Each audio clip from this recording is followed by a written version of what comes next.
Hi everyone, welcome to Lunchtime Live, and this is the Lunchtime Live hardware. My name is Ellie Lum, and this is Clumhouse. And I just wanted to take a moment and welcome everyone to the Lunchtime Live. And those of you that tried to join us last week, I'm really sorry we had some technical difficulties with our internet, but I have fixed that and connected my computer, hardwired it in, so hopefully everything will be fine. I'm really excited that everyone's joining us, and just take a moment to familiarize yourself with Zoom if you haven't been on it yet, or if it's a new platform for you. We're going to be interacting through the chat, which is at the bottom of your Zoom screen. So one thing you can do to start out with is just send a chat to everyone and let us know where you're joining us from.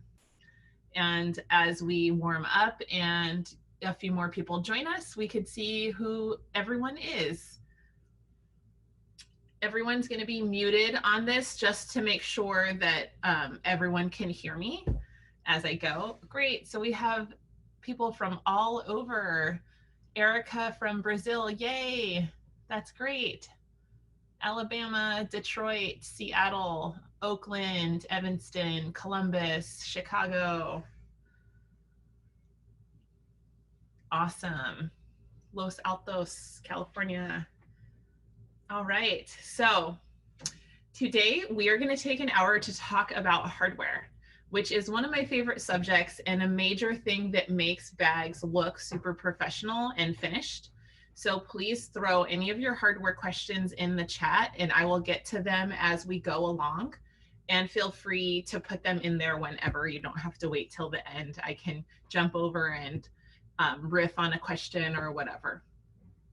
Before we get started, this event is free of charge, but we are really encouraging non-Black folks who are able to pay it forward with a donation to the Okra Project, which is a collective that seeks to provide resources and home-cooked meals to Black trans people worldwide.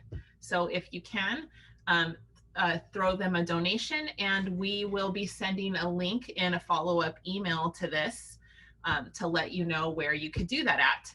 For those of you that can't join us live, this will be recorded, as you know, because you're watching it. So also feel free, if you're joining us live later on, to rewatch certain parts or to shoot us an email, info@clumhouse.com, for any follow-up questions about anything that we're going over. And we do have a special discount for everyone joining us for our website, Lunchtime Live, all one word, all caps, and that's for 10% off of your order. And that expires at the end of the month. Okay, so let's get started. So the basics of working with hardware, it's often new terrain for folks. I know a lot of people come to bag making with base sewing skills that they've already built up. So working with hardware is this new thing, which can be super exciting, but it can also be really intimidating. So I'm hoping that during this Lunchtime Live, we can break through some of that intimidation and folks can build a little bit of courage to get into using hardware. So today I'm going to show you some of our favorite types of bag making hardware, how they function, and some of the tips for setting them. If you want to go deep into rivets, we have a Lunchtime Live, a past one a couple weeks ago, where I really talked about all types of rivets. So if I don't get to all your rivet questions in this one, you can access that recording on our website, where you could see all of our online classes and Lunchtime Live recordings if you go to that tab, virtual experiences tab, okay? And so there's other past Lunchtime Lives there too that you could check out. Yeah, so we're going to be focusing on a little bit more than rivets today.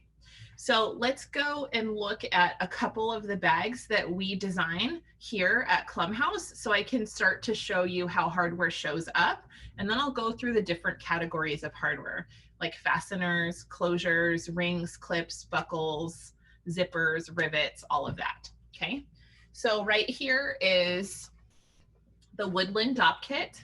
And the hardware that's on this bag is the brass zipper here, okay? And then it also has some rivets here that are attaching the leather. So that's a really fun way to get leather onto your projects, is with rivets, because often the thickness of the leather is hard for us to sew on our home sewing machines. Okay, so that's our simple one. Here's an Oberlin tote back from when we did a limited edition run with Figo fabric. And this has some hardware on it. It has a D-ring here, which is really great for if you have like a key clip or something and you want to attach your keys onto the D-ring and just drop them into the pocket there. It makes them easy to find. Here's another piece of hardware we see a lot, which is like a swivel snap. Okay, so this is a key ring. There's some rivets here that are attaching the leather. And there's the other side of the double cap rivets there. And then this bag also has a magnetic snap. Okay, so that's another hardware that gives it an extra finished touch. And then there's an interior zipper on this pocket. So this bag has a lot of hardware, and it's one of the ways that we can make the bag look really professional and finished. The next bag I want to show you is the Fremont tote, which also has that D-ring and it also has rivets, but it has a zipper, but it also has some O-rings here and here, and it has a Chicago screw that attaches the leather tab here. So we'll talk about the difference between those two. And then I want to show you a Maywood. So this is a Maywood bag. And again, you're going to see those D-rings show up. And there's rivets, but the rivets are tubular rivets. So the back of the rivet looks like this kind of metal flower versus the back on the double cap rivet just looks like the front of the double cap rivet. And then this also has a zipper. And we're getting into a new type of hardware here, which is a center bar buckle. And another piece of new hardware. This is a magnetic snap rivet, not to be confused with a magnetic snap. Although they sound similar, they are set very differently. So I'll show you those and the difference there. So the magnetic snap rivet actually looks like a rivet on the back, versus with the regular magnetic snap, it's not a finished back, but it functions in the same way. And last but not least, we have a little bit of new hardware that I haven't gone over yet on the slab town. So again, you're gonna see the zipper, tubular rivets, and then this is a new type of hardware that I haven't talked about yet. And this is called a line 24 snap. Okay, so that's a fastener. All right, do I have any questions about any of that so far?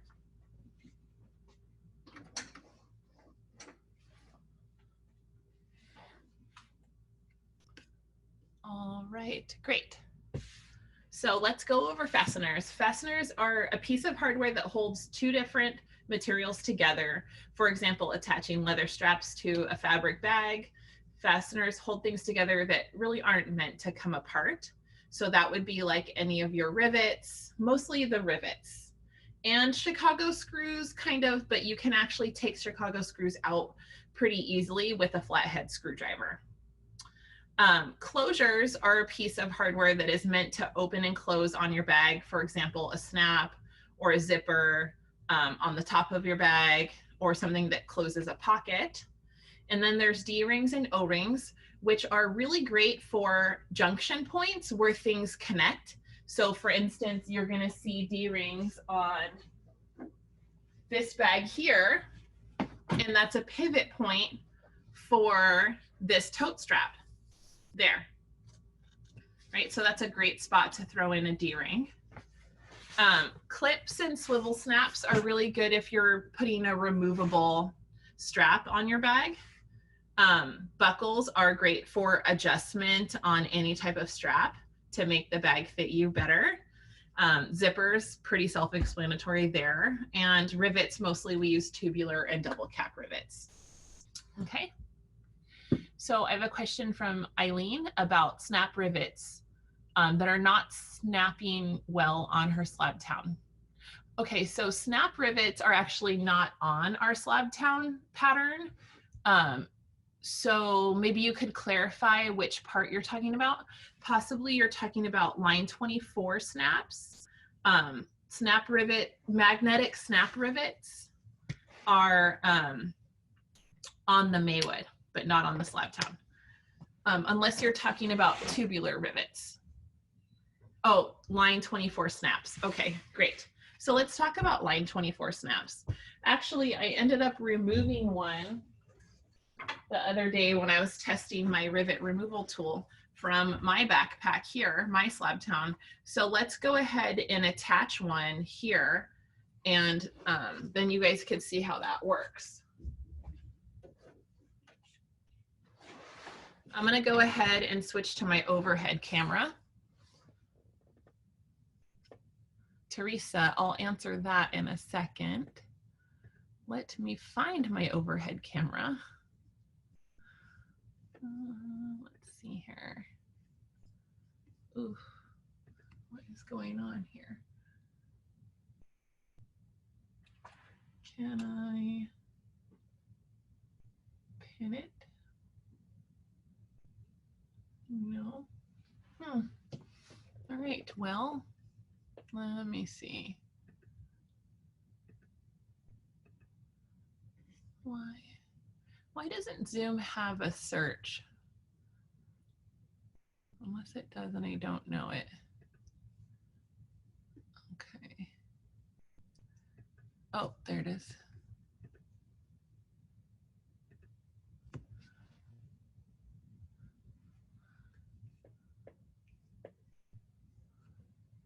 Great.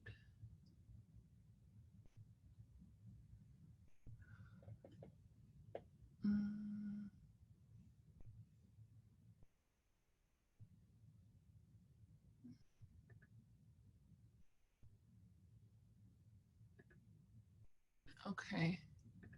Well, let's not waste our time. I'll go ahead and go back to my, I'll just go like this. Hey, you guys can see that, can't you? Okay, line 24 snaps. Line 24 snaps look like this on the receiving end, and they snap together just like that. You probably heard it. And then they look like this on the other side. Okay, they actually come in a few different sizes. You can buy them as line 20 snaps, which is great. They're just like a little bit smaller. So line 24 snaps have 4 parts. They look like this. Let me take this one out of the way for a second. So these two go together. And again, if you bought the slab town pattern, there's a really great explanation about this, not to mention a totally free video on our YouTube that explains exactly how to set them. And then these go together. So this is this part here, and then this goes with it here. And then this is this part here, and that goes with it there, okay? And then we usually use a little leather washer in there if we want to make sure that it's nice and tight on there, okay? So the one that I don't have on my bag is the other side here. So I'm going to go ahead and set that. So I'm going to take the cap here and just put it into the leather, and then flip it over and put that on top. And actually the stem right here is sticking up a little bit higher than I want it to set this. It's not the biggest deal, but generally you want about 1/8 to 1/16 of an inch of the stem sticking up for a good set, because if it's too long, then it can get crooked as you set it, or it'll take a really long time to set it. So I'm gonna grab my cap here that is a little bit shorter on the stem. Now the reason this probably is because I've been using this bag for a while and it's already been set, and I just removed it as I was testing some removal devices. So it's just worn in and compressed. So you can definitely buy these caps with different, trying to show you, different heights on the stem parts, and they're just advertised like that. Ours are 5/16, which can be pretty universal. It's like a medium. So that's set up there, but in order to set it, I'm actually gonna grab my dot anvil, which is concave, and it receives the convex side of the cap here. And I'm gonna lay that on there. Now I'm gonna bring it a little closer to me so I can actually set it easier.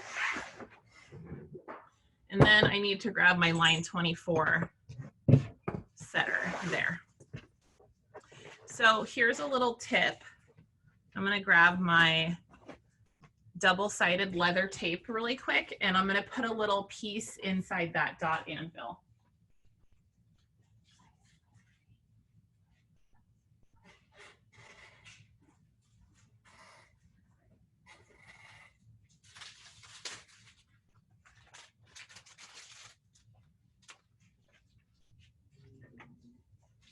So what I want to do is I want to make sure that the cap doesn't slide around on the anvil.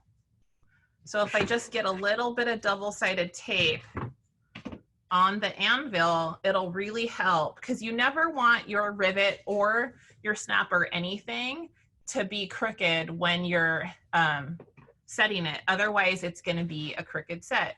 And now I just get a little bit there so that it won't move around.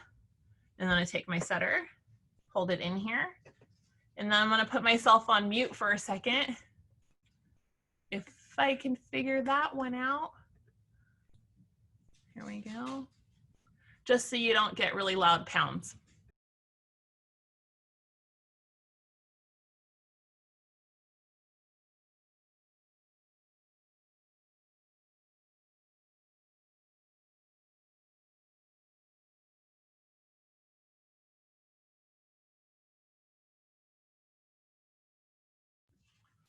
Okay, so as I was doing that, I was basically pounding it until I started to see the stem in the middle kind of mushroom out. And then I felt like the receiving socket wasn't moving around. So let me check and make sure this is gonna snap. Okay, so the snap is good. So if for some reason it doesn't want to hold, it's probably because you haven't set one side of the snap enough. So then you have to go back in and set it more, because sometimes that little thing in the middle, the stem, doesn't mushroom over enough, and it gets in the way of the two sides of the snap seating into each other really nicely. Okay, so you should hear a little bit of a snap sound when you try the snap out. Okay, so I hope that that helps. So if your line 24 snaps are loose, you have not set them enough. So let's talk about how to set stuff enough.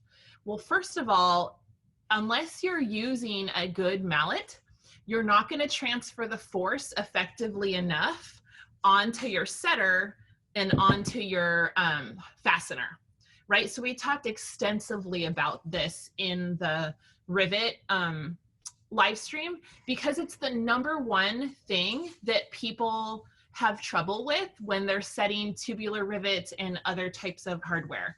Is essentially what you're trying to do when you're setting something is you're trying to smash two pieces of metal together. So if you are using a mallet that doesn't transfer the force effectively, and if you're not using a hard surface. Now I'm on my super sturdy work table that I built at my shop, and I know that it has like a really hard surface.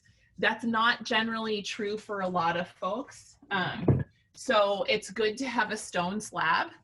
And for extra, if I needed a little extra help setting this, like if I kept setting it and it just wasn't setting, it's probably because my force is being absorbed into the table and not actually absorbed into the hardware to set the hardware, right? So you really need to be either a lot of times on the ground with a stone slab or an anvil, and then also this on top, Or a lot of times people use their kitchen counter, but they'll put a slab on top of their kitchen counter, and then they'll put the anvil on that.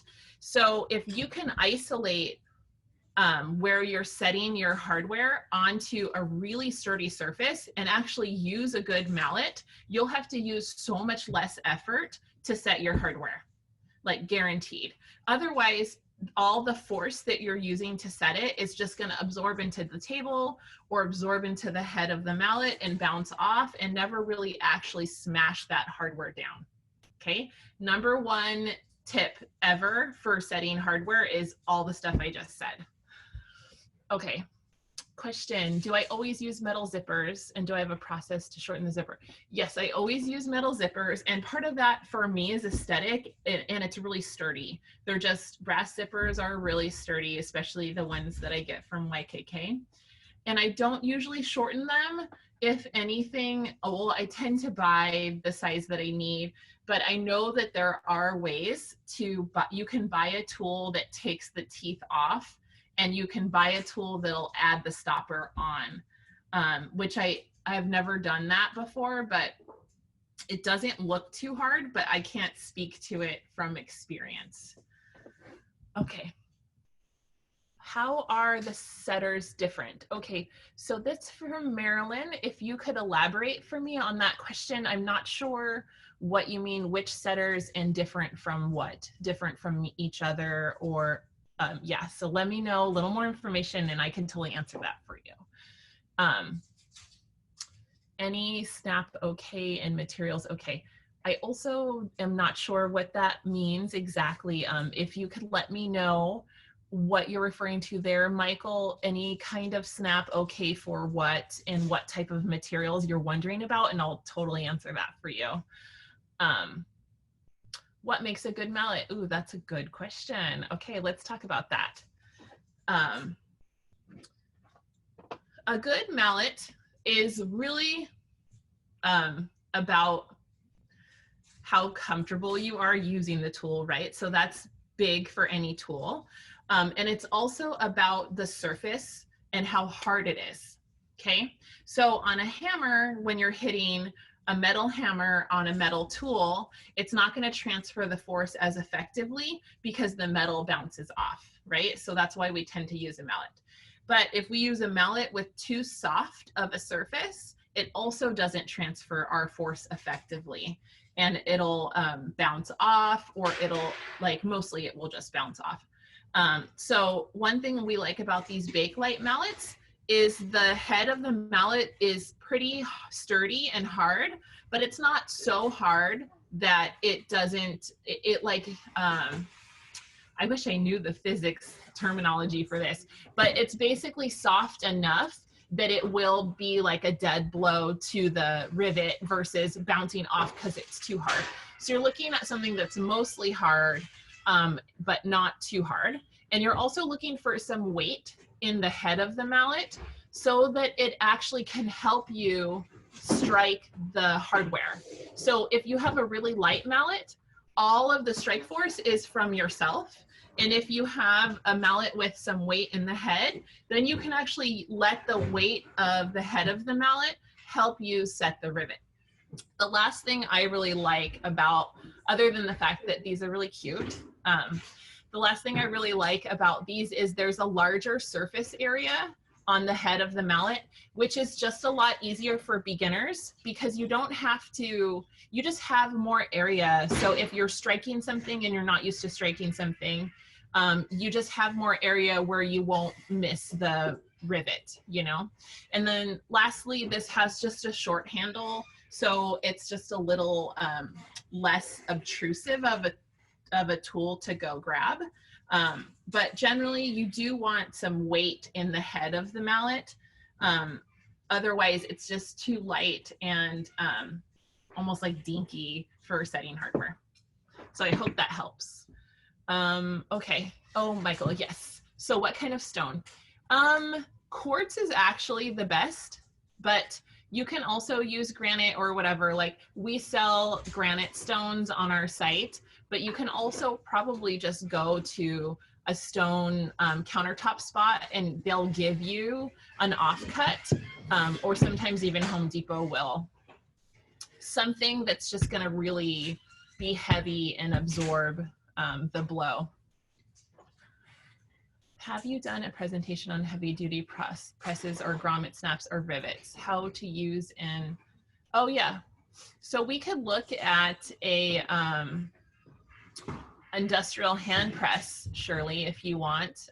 We looked at one on the last video about rivets, but there's different dies that come with those, and that tool's about $100 to $200, and the dies tend to run anywhere from $50 to $80. So I tend to show people hardware setting with hand tools instead, just because it's a little more accessible, but the industrial hand presses are super fun to use. Yeah, okay, so we did a line 24 snap, which is great because I actually did really need to repair my Slabtown bag, so there we go. Okay, so let's go ahead and look at rivet. Oh, you know what I haven't talked about, and I think it's really interesting because a lot of people get confused about it, is let's talk about the difference between a magnetic snap and a magnetic snap rivet, because I know that they sound really similar, but they're really different in how you set them, but they look really similar. Okay, so I'm gonna grab a Oberlin tote and a Maywood, and we can look at what they look like. And most people that have sewn for a while have probably interacted with a regular magnetic snap, but haven't actually used a magnetic snap rivet. So this is what it looks like on the receiving ends of a magnetic snap rivet. And then that's what the backside looks like. And this is what it looks like on the receiving end of a magnetic snap. And then we can't actually see the backside because we don't want to. So the main reason we use a magnetic snap rivet is if we want to actually see the backside of the magnetic snap and have it look nice and finished. Okay, so I'm going to show you a magnetic snap, and a lot of folks are going to be like, oh yeah, totally, I've used that before. So it has these prongs. I'm going to go ahead and push the camera down. So it has these prongs right here, and it has a metal washer right here. So the back of it looks like that, which we obviously want to cover up because it doesn't look super finished. Whereas on this is the magnetic snap rivet, the back of it looks like a rivet, which is super cute. So it can be like a hardware detail. So let's go ahead and set a regular magnetic snap. And we also have a video on our YouTube that's free that will show you how to do this. So the first thing that I'm going to do is I'm going to grab a washer. Also, I'm giving you a sneak peek to our newest wax canvas color that we're about to release next month. It's called Cobalt. This is the first time that I've talked about it publicly, so you guys are totally getting the inside scoop there, but I really love this color. It's so pretty. And yeah, check out our site and our newsletters, and you'll see this be released fairly soon, which will be really fun to make a bunch of presents and stuff with. Okay, so back to magnetic snap. So here is our washer. So I'm just gonna take a fabric pencil. These are my favorite fabric pencils. It's a Chocopel Clover fabric pencil from Japan, and we sell these on our site. And I just went ahead and colored in the 2 slits there. And then I'm going to take some scissors, and I'm just going to cut two little slits there. And then I can go ahead and take my magnetic snap, put it in, flip it over, and then put my washer on. And then I'm going to grab my bamboo folder, and I'm just going to press the prongs out. So this is totally like something that usually gets hidden in a hem, right? So that's why you see it like that on the Oberlin. So here's the hem and then there's the snap. So inside there, you're gonna see something that looks like that there. And then the other side of the snap is the same way. So I'm just gonna do that really quickly. And again, if you can't see me very well, you could totally check out our YouTube channel and I will send you a link in the follow-up email. Okay. So these are fun and super easy.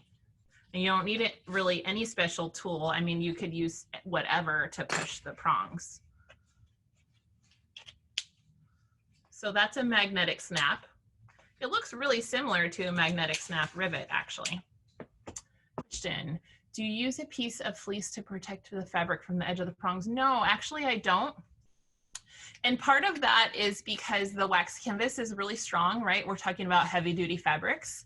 And also there isn't a lot of force being exerted on this before they release each other, right? But if you are using a less sturdy fabric and you want to reinforce it, there's totally space in there with the prongs and everything where you could do that, right? So here is a magnetic snap rivet. And let's go ahead and use this. Okay, so here's two pieces here. The first, so this actually has its own setting tool. It has the strike post that has a concave end here that goes over the cap, and then it has two different anvils, and each anvil receives a different side of the snap, okay? So, and it's really obvious, you can tell, like, if this is a snap where the inside part of it is sticking out, then you want to use the anvil that has the divot in it. So then I'm going to go ahead and put this through my fabric, and I'm actually going to grab a leather washer this time and put that in, and then I'm just going to connect the cap, and it'll secure in there, but it's not totally secure until I set it. So then I'm going to grab my anvil that matches that, set that down, make sure that I'm on the concave end of my setter, hold it firmly and vertically aligned over the magnetic snap, and then I'm going to go ahead and set it. First, I'm going to mute so you guys don't, your ears don't die there.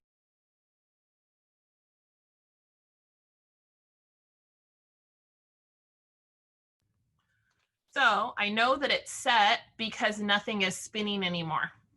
Okay, so that's that one, and then I'm going to put that anvil aside, and then, and you can also put the washer first and then put it through the fabric. It's just like an aesthetic choice, really.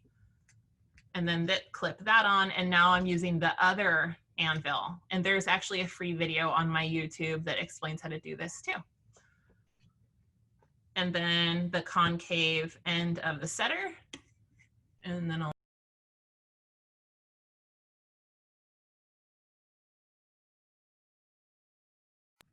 so it's definitely not as much force to set this than it is to set rivets or whatever. And then there's the magnetic snap rivet. So these are super cute. I find them to be like a very unique hardware because it's not common to find these. But I searched high and low online and we sell them on our site. When I'm just super excited about using them because they give you this extra versatility to add a magnetic snap when you don't actually have to cover the back of it, because the back of it is this nice finished rivet look. So I absolutely love working with that fastener. They're super pretty too. Okay, so we have a question here from Marilyn. Setters seem to be different sizes for different fasteners, rivets, magnetic snaps, line 24 snaps. Do you have to buy different setters? Yes, they're different sizes because they're different setters for those pieces of hardware, right? So you can probably get away with using a setter or strike post from the magnetic snap rivet to set a smaller rivet. But generally a strike post for setting like a double cap rivet is just a little bit smaller, and the concave and circumference of this everything is the size of the cap on the magnetic snap, on the double cap rivet. And plus, I think these are only like a couple dollars, this tool. So it is important to use the correct setters on the correct hardware. For instance, this is a line 24 snap setter. I don't know if you could see that, but the end of it looks totally different than the strike post on the magnetic snap rivet. So if I tried to use one of these on the other one, it wouldn't work because you need this tool for that fastener. That's how they go together. Okay. Does the setting tool come with the snap in a set so that the sizes match? So the setting tool, like the line 24 snap setting tool, sometimes it will be a different size. Like if you're setting line 20 snaps, you will have a little bit of a different size there versus setting a line 24 snap. So as long as you buy the setting tool for the line 24 snap, if you plan on setting line 24 snaps, and then you buy the setting tool for the line 20 snap, if you plan on setting line 20 snaps, then it will work. But there isn't a lot of versatility with these tools in a sense. Like I am a strong believer of the right tool for the right job. I used to be like super DIY and like work with what I got, which is great. Like I totally support doing that, making things work to a certain extent. But when you get into really learning something new and looking for a certain level of success with your projects, and you don't actually have the knowledge to substitute one thing for another, it can be really discouraging. So one of my things as a teacher is to really make sure people don't get super discouraged when they're trying something for the first time. And the best way to have success at the things that you make, especially like new skills, is to actually use the right tool and use a good tool, because that's how it's designed to be used. And a lot of times hardware can be overwhelming. Like it is really about the details. Like I was just explaining the difference between a line 24 snap and a line 20 snap, and I'll try and find one, or let me show you this. This is a good example. Someone was just asking about different sizes. These are 15 millimeter magnetic snap rivets where the head is just a little bit smaller. See that? So you could use this strike post for that, but could you use this anvil for that? Well, let's check. Does this center divot fit into the center divot of the smaller snap, and does it hold it in place? Yes, it does. If it didn't, they wouldn't be compatible, because the goal of this anvil is to hold this so it doesn't smash and it doesn't move around. So if this can seat in there just the same way that the 18 millimeter snap can, then you could use this tool for this size.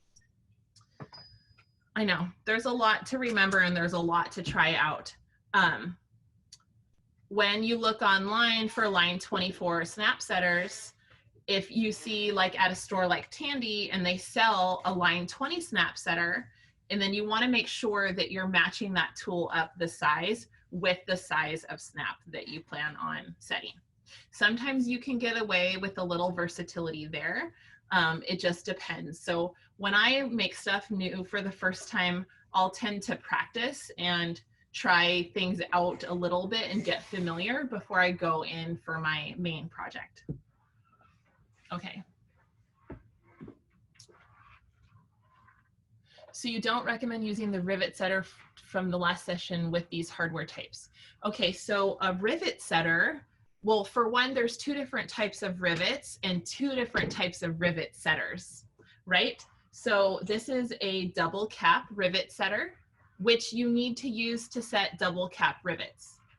This is a tubular rivet setter from the last session about rivets, which can only be used to set tubular rivets. And this is a line 24 snap setter, which can only be used to set line 24 snaps. This is a magnetic snap rivet setter, which can only be used to set magnetic snap rivets. So I hope that answers your question. How do you identify and organize the different setting tools? You know, as you start to use them, you'll remember what they do, or you could always label them in your own way with a Sharpie or something. You could label the buckets that you put them in.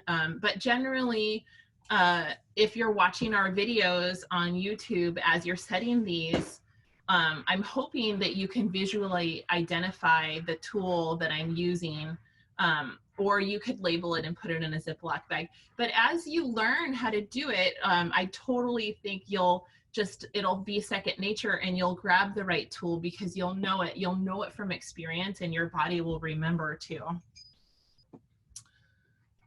Okay. Why is it called a line 24 snap? I don't know, but look it up and let me know. I never looked it up, actually. I'm sure there's some heritage in there. Ooh, I like this question, Marie. Is one magnetic snap better than the other? You know, they work really similarly. Like, I haven't found one to be stronger than the other. It just depends on the design choices that you're making for the project that you're working on. So for instance, these magnetic snaps here, the back looks like that, as you know, and it should be covered up. So if you're working on a project where you don't have the ability to put the hem over it like that, then you're gonna want a magnetic snap where you don't mind if the back is exposed, which in that case would be the magnetic snap rivet.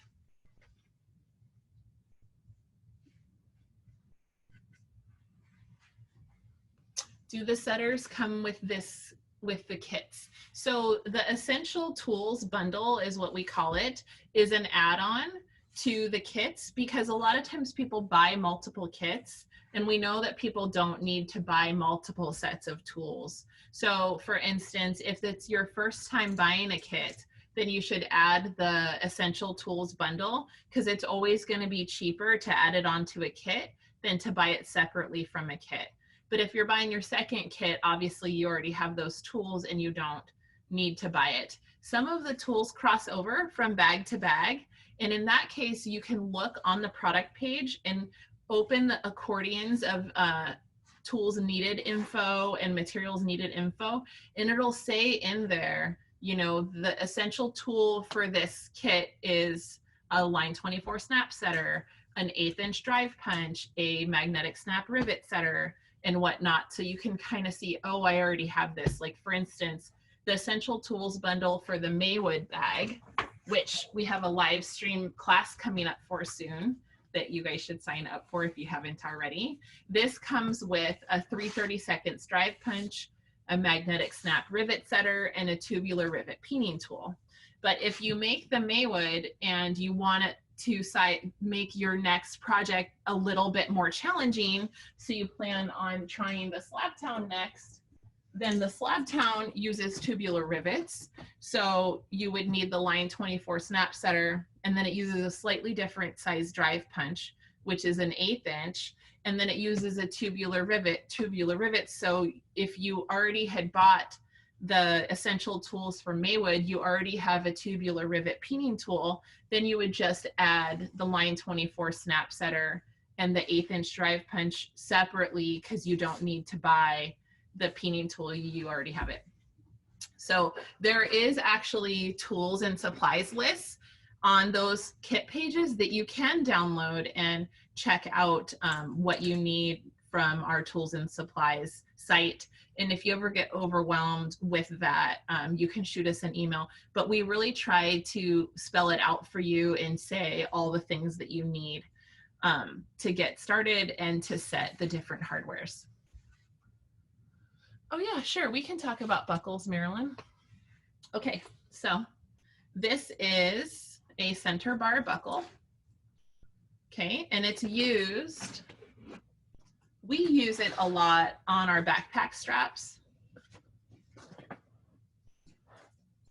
so that you can make the bag fit your body. So let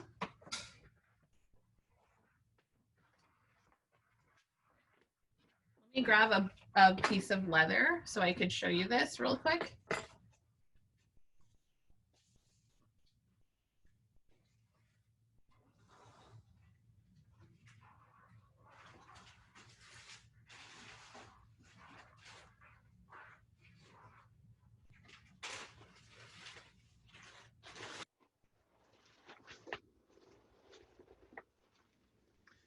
Okay, so this is a buckle strap, and we're gonna go ahead and put a buckle on it. So again, I have a YouTube video on this in case you can't really see what I'm doing very well, and it's free to watch, and I'll send you a link. So a buckle has a prong or a tongue in the middle that has a little crook in it. And the way that the buckle works best is if the crook in the tongue is actually laying over the bar when you're using the strap correctly. So that's the main thing to track when you're setting this up. So I don't want to start with the buckle prong like this and the crook not laying over the bar. And like I said, if it's hard to see me, don't worry. I'll send you the link to the YouTube video, and it is a little more close up because someone else filmed it other than me. Okay, so the first thing we want to do is lay the tongue and the crook over the bar there. And then I'm going to slip the strap through. And then I'm going to put the center bar through the second hole in the strap. And then I'm going to slip my leather back down under the bar. So first, then I'm going to check, did I set this up correctly? Well, I know I did if on the front of the strap, which is here versus the back there, the crook is laying over the bar correctly, and it's kind of like laying on top of it there. And then I'm just going to take a rivet, and then I would set this rivet on there, okay? Which we can do if you want.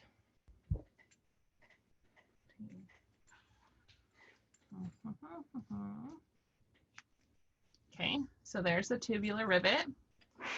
And then I'm going to lay it on my stone slab here and take my tubular rivet peening tool, put it in the center of the tubular rivet. I'm going to go ahead and mute this for a second.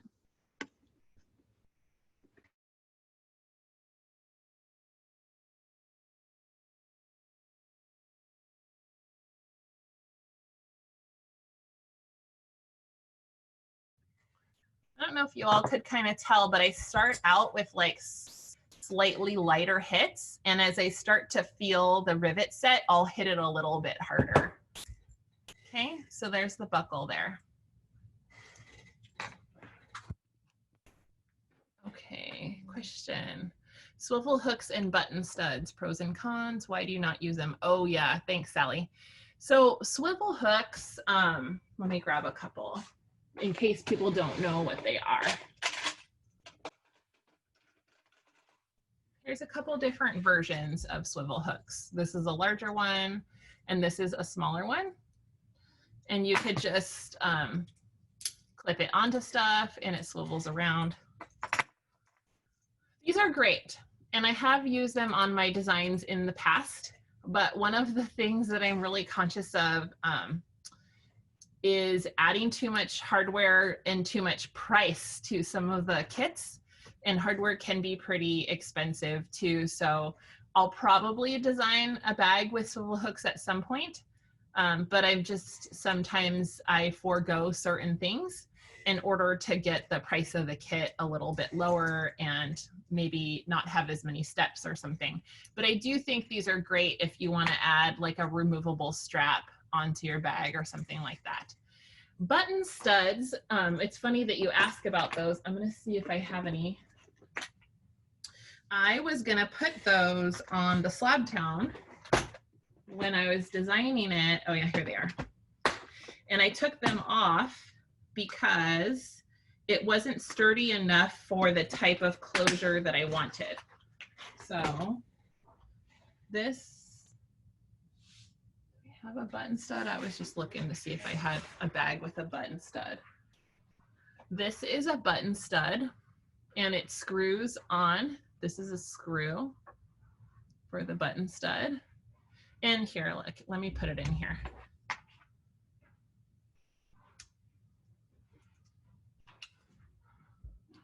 They're actually really cool. I love these. And I probably will put them on.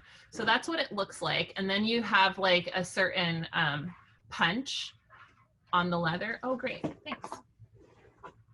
So this is a Slabtown sample before I released that final one. And this has a button stud on the side. So the button stud leather gets hole punched in almost like this keyhole type shape. And then the button stud goes into the leather just like that.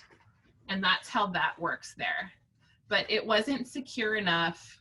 It kept popping off when I was doing research and development for this. So I took it off of this and put line 24 snaps on instead.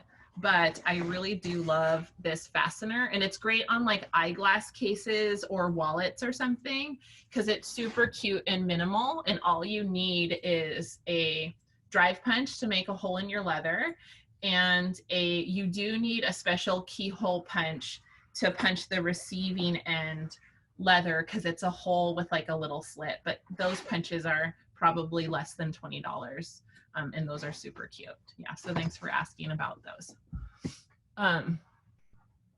Is the rotary punch the best tool to use to create the hole? I've used an awl, which takes some, yeah, so I wouldn't use an awl because it's not gonna make a hole in the way that you want. So a rotary punch, where's my rotary punch? Look, I have so many things. Is this, in case folks don't know. And you would just go to the barrel size that you want, squeeze it on the leather or fabric, and then you get a hole. The other way to make a hole is with a drive punch, which looks like this, and this is an 1/8 inch one. And then you want to use a cutting board or a punching board. So we sell these on our supplies site. It's not the same. It can be the same as the one you have in your kitchen, but this one tends to be a little thicker. So we sell these, I think they're like $7. And you want to put the leather on top of it or whatever you're punching, and then you want to use a mallet and a drive punch. I'm trying to like punch softly so it's not too loud for you guys. And then that makes a hole. So I would say those are your two options for making holes.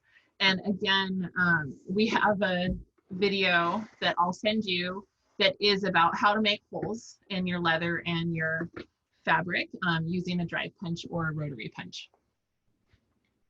Ooh, I love this question, Sandra, because I was going to talk about this as my final thing. Why do you use Chicago screws instead of rivets? So let's look at Chicago screws. I was talking about this on the last Lunchtime Live with rivets. And the reason that the Chicago screws are on the Fremont tote on the sides here. So let me show you where they show up. This is a Chicago screw. There's the inside there. It's not a rivet. So one of the things about a Chicago screw that's really cool is it has a little bit of movement. So for instance, this is what attaches the crossbody strap on a Fremont tote. And the way that the bag moves and is used, the Chicago screw gives it that mobility that you wouldn't get with a rivet. So that's one reason. The other reason is that this is a funny angle in here because it's the close end of the zipper to get into this tab to set this as a rivet, because rivets are only set correctly if they're not crooked when you're setting them. So in order to get this to lay flat when you're setting it, it was a lot more difficult for beginners. So I opted for a Chicago screw instead of a rivet there. So let's go ahead. I'm going to remove this Chicago screw. and just put it back in so folks can see how to do that. So I'm going to grab my Chicago screw tool, which you don't totally need to set a Chicago screw, but what it does is it clamps with a piece of rubber onto the back of the Chicago screw, and it allows you to hold the back of the Chicago screw tight while you loosen or tighten the inside of the Chicago screw. So it's like a set of pliers, which I'm opening up a little there. And so you heard it kind of click in. And then I can take my flathead screwdriver. And again, I have a free video on my YouTube that shows you how to do this in case you can't see me. And I'm gonna go ahead and loosen the screw.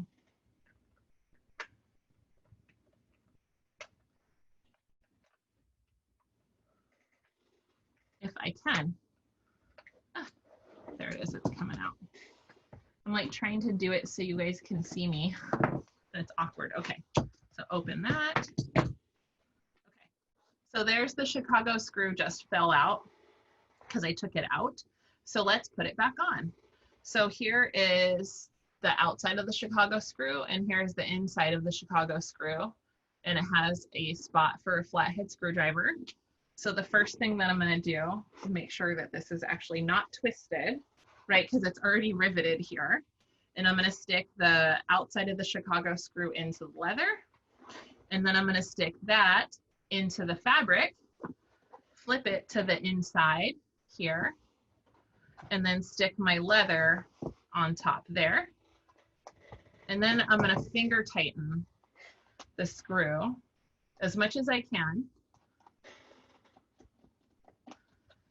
And actually, if you want, if you're worried about this untightening while you're using it, you could drop just a little dab of thread lock into the Chicago screw receiver. Let me do that. Where'd it go?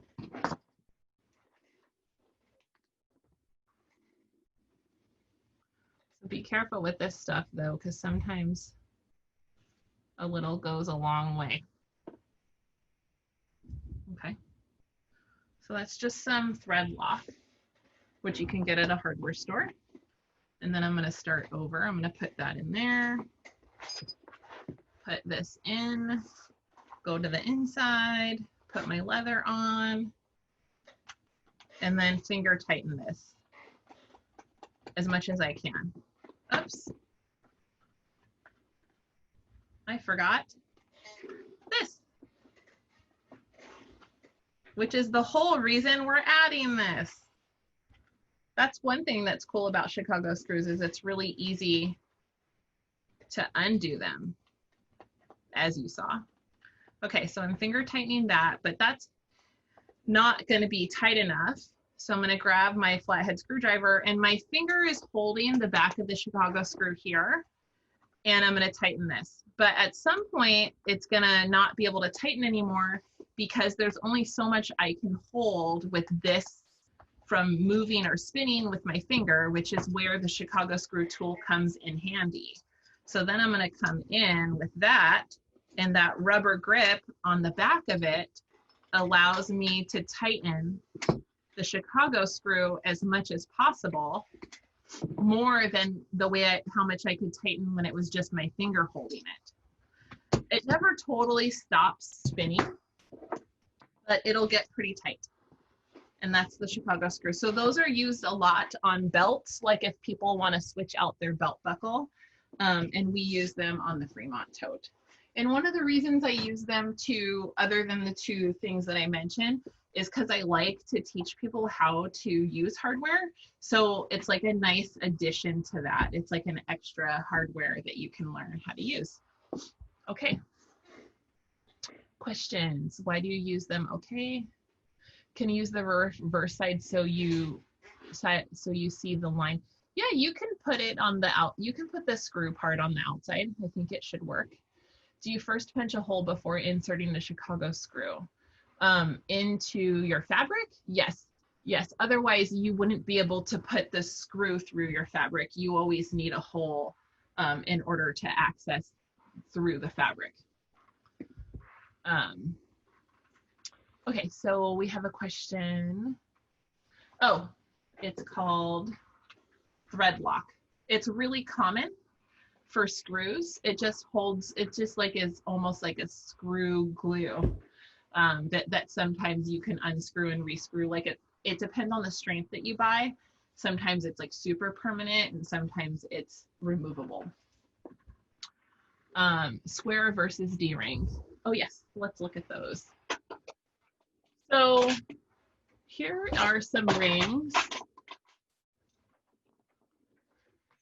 These are D-rings here, right? Super cute, I love them.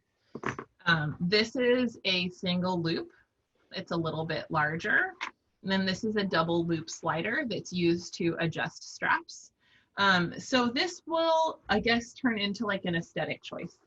Like with the O-rings here, we use them because you can actually attach a larger piece of leather to a smaller piece of leather. So for instance, on the D-ring, you have to buy it the size of the leather that you're attaching. So this is a 3/4 inch D-ring, whereas if you were attaching a leather or a strap that's 1 inch wide, you would need to buy a 1 inch wide D-ring. And the same for the loops too. So it can be aesthetic. It can be how you want the strap to lay on your bag when you're using it. So a lot of the choices for this, I'm assuming folks that are asking about these choices are people that are designers, right? Because generally if you buy a pattern, it'll tell you what hardware to get. Okay, so let's do one more question from Sandra. Oh, we already saw that. Can you use the reverse side of the Chicago screw so you see the slot? Yes, I think someone else asked that. Okay, great. Oh, question about grommets. Yes, I love grommets, and I do use them when I design bags, but we don't have a commercially available pattern with grommets in it yet, but we will at some point just because they're super fun to use. A lot of times they're used in order to put strings and drawstrings through your bag. All right. Well, thank you so much for joining our Hardware Lunchtime Live. And let me see if there's anything else I was going to tell you. Oh, I wanted to remind you about the donation to the Okra Project if you can. And then I also want to remind you that we have a 10% discount called Lunchtime Live, all caps, all one word, and I'll email that to you in a follow-up that's good until the end of the month. Thank you so much, and make lots of bags, right? That's what I'm here for. I want you to feel comfortable making bags. I have a lot of YouTube videos to send you. I'm totally aware of that.